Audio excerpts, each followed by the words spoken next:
Good morning, afternoon, or evening. My name is Adenike Irby-Shabazz, and the title of my presentation is Early Adolescent Ethanol Exposure, Influence of Sex on Ethanol Consumption and Emerging Adulthood in C57BL6J mice. Alcohol is one of the most commonly abused drugs among adolescents. This is concerning because it can permanently damage developing brains in a sex-dependent manner.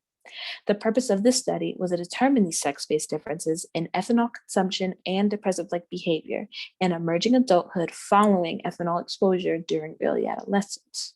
Now, we did this by taking 48 male and female mice in the early adolescent stage and exposed them to intermittent air and ethanol vapor exposure between the postnatal day 21 and 36 with 4 two-day cycles. The mice were then subjected to 3 weeks of abstinence. In emerging adulthood, postnatal days 61 to 77, the mice were tested with 24-hour intermittent voluntary ethanol consumption. This means the mice had the opportunity to consume alcohol every other day. Lastly, we used a tail suspension test to test for the depressive-like behavior. We determined this by seeing how long it takes the mice to become immobile in an inescapable task via being suspended by their tails.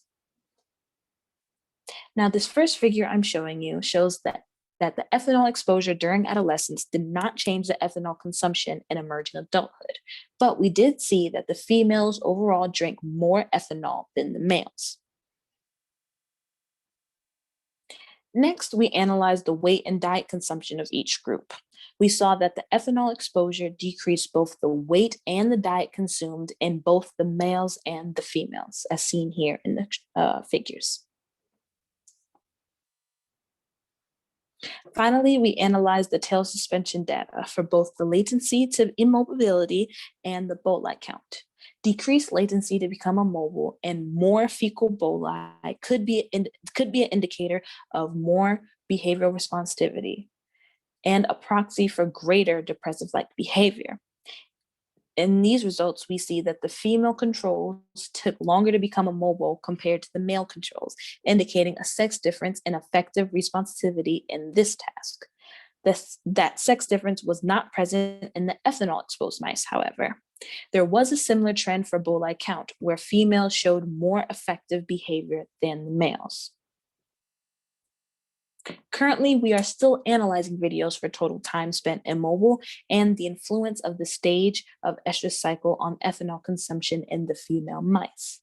But we do show that binge ethanol exposure during only early adolescence does not readily change ethanol consumption, but may influence depressive-like behavior in the female mice. I would like to take this time now to thank our funders, and I would like to, of course, thank you for your time in watching this presentation. Thank you. Have a blessed day.